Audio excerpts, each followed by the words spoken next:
and welcome to my channel. So another travel vlog na naman tayo for today's video. Another part na naman ng Metro Manila ang ating i-explore. Papahulaan ko sa inyo kung anong city ito ng Metro Manila kapag sinabi ninyong SM Mega Mall. Anong city ang pumapasok sa isip ninyo? Kung ang sagot ninyo ay Mandaluyong, may tama kayo. Kasi for today's video, i-explore natin ang Mandaluyong City. So samahan ninyo ako as we explore Mandaluyong City.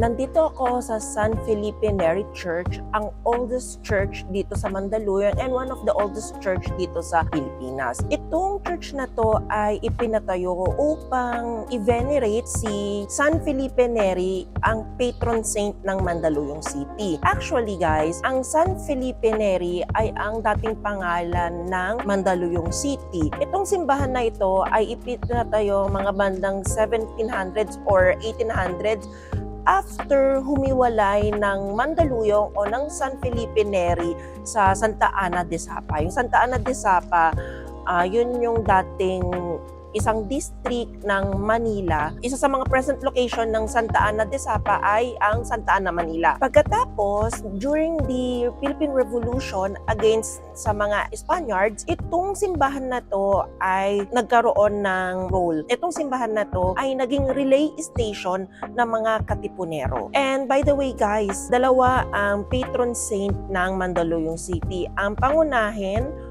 ay si San Felipe Neri and yung second one ay si Immaculate Conception. Kaya mapapansin niyo sa retablo, tatlo yung santo doon. Si San Felipe Neri, sa gitna si Immaculate Conception, and then sa other side ay si Saint Francis. By the way guys, dalawa nga pala ang festival dito o piyesta sa Mandaluyong. May 24 ay para kay San Felipe Neri and December 8 ay para kay Immaculate Conception.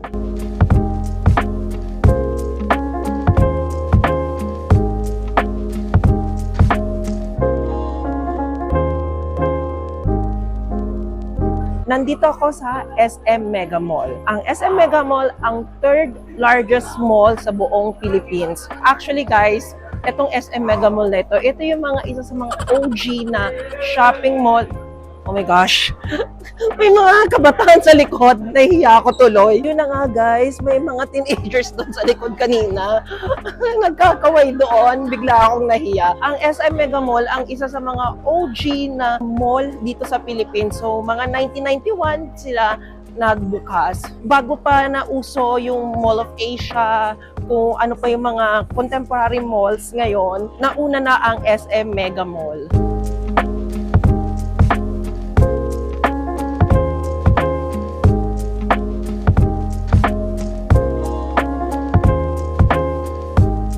Nandito ako sa favorite part ko sa SM Mega Mall, ang Mega Fashion Hall. Itong Mega Fashion Hall na ito yung kumbaga masasabi natin shala na part ng SM Mega Mall. Actually, ito yung pinakabagong part ng SM Mega Mall. From the word fashion, dito yung mga damit na medyo shala-shala, medyo mga bongga-bongga, ganorn.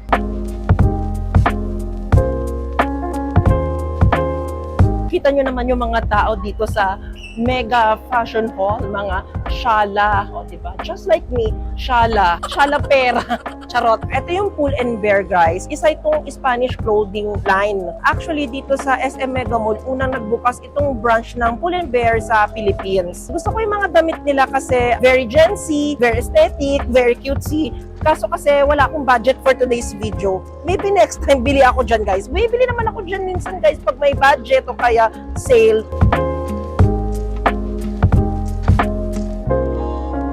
Ito pa yung isang Spanish clothing line na una din nagbukas dito sa SM Mega Mall bilang una nilang store dito sa Philippines, ang Bershka. Guys, gusto ko din bumili sana sa Bershka kaso alam nyo na, wala masyadong budget. Send money kung gusto nyo akong bigyan ng pera. Gcash is the key. Char lang. Guys, gusto kong mag-bowling sana. Kaso ako lang mag-isa. Looking for kasama mag-bowling. Ito yung skating rink ng SM Mega Mall. Alam nyo ba na dito sa Mega Mall, ang kauna-unang ice skating rink sa Philippines. So, hindi naman ako makakapag-ice skating rink for today dahil wala naman ako kasama at ako lang mag-isa. Kaya papanoorin ko na lang yung mga nag-ice skating rink doon sa loob.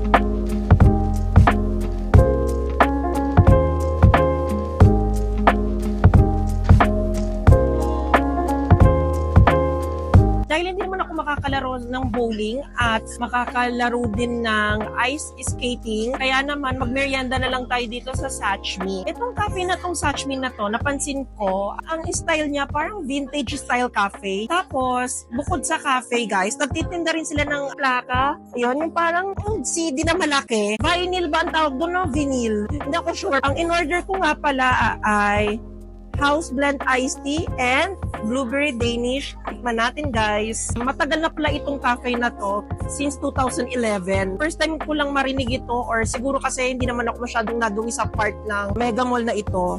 Tikman natin guys.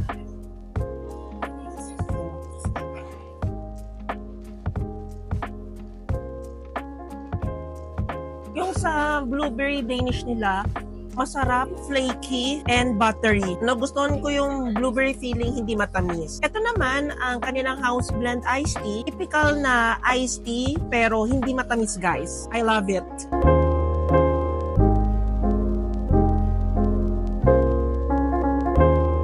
Ito yung St. Francis Square, guys. Alam niyo ba dati nung bata ko, mga 1990s hanggang early 2000s, sikat itong St. Francis Square na to.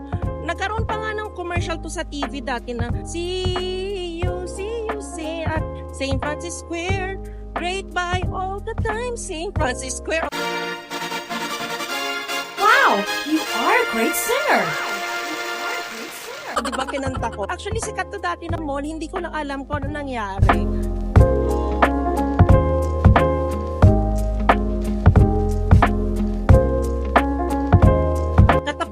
Itong SM Mega Mall ay isa pang mall. Ito naman yung podium. Itong podium na to ay under din ni SM Corporation. Itong podium mall na ito, kumbaga, ito yung shala version ng SM. Kasi mapapansin niyo, karamihan ng mga stalls dito pang yayamanin, o diba? And pansin ko rin dito sa podium, mas konti yung tao.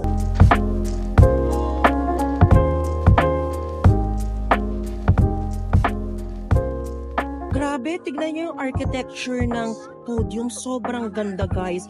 Sobrang aesthetic yung bubong panalo, guys. Ito yata yung isa sa mga pinakamagandang mall na nakita ko sa buong Pilipinas, guys. I swear.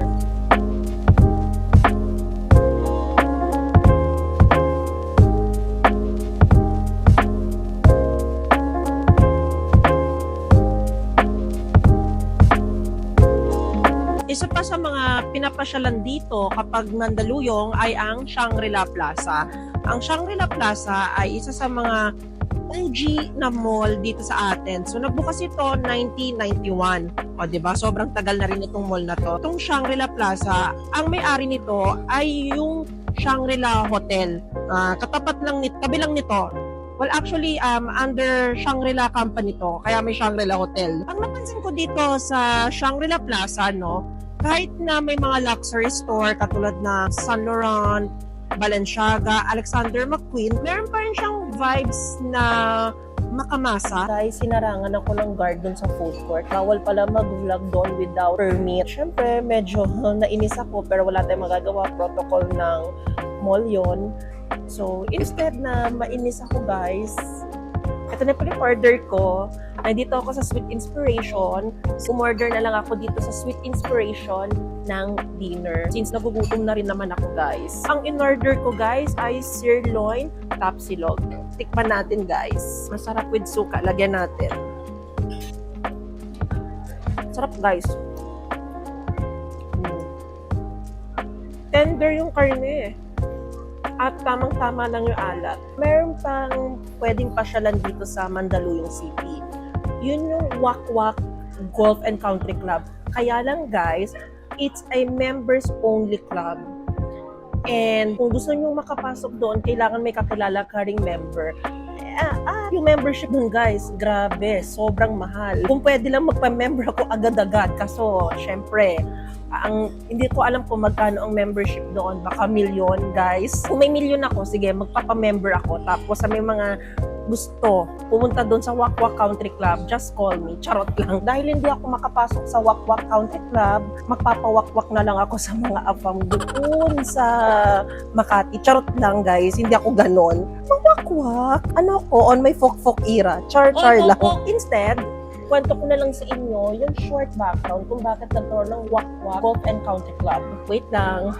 Check natin yung phone just to make sure na tama yung aking na-research. Yung Wack Wack Country Club ay ipinatayo ni William James Shaw, isang prominent na negosyante nung panahon ng Amerikano. Kaya niya ipinatayo yung Wack Wack Country Club kasi nakaranas siya ng discrimination. Ganito yan. Si William James Shaw ay isang member ng country club dito sa around Manila. So, yung pangalan ng country club ay Manila Golf Club. Yung Manila Golf Club that time, yung nandun pa sa Caloocan bago pa malipat sa Makati. Sa mga golf club kasi dati, bawal pumasok ang mga Filipino. Only mga Americans lang ang pwede pumasok. Si William James Shaw kasi ay nakapangasawa ng Pinay. Nung nanonood siya ng tournament o nung laro, di umano siya ay ipinaalis sa kadahilanan na siya ay nakapangasawa ng Pinay. So dahil nakaramdam siya ng discrimination, sabi niya,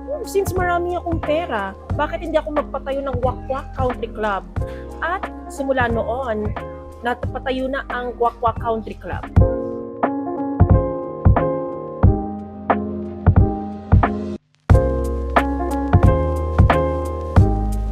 Sa mga pinapasyalan din dito sa Mandaluyong, ang Greenfield District ay isang mixed-use commercial development space.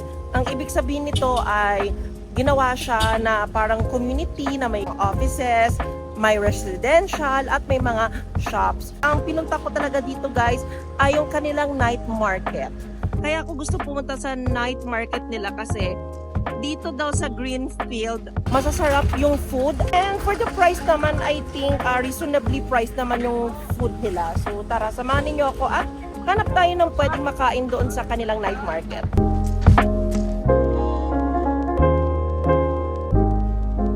Akala ko mga pagkain lang ang makikita dito sa night market nila. Hindi lang pala pagkain, kundi mga iba't ibang products din, mga handicrafts, mga bracelet, alahas, mga ganon. So, tingin-tingin tayo guys. Baka may mabili ako dito.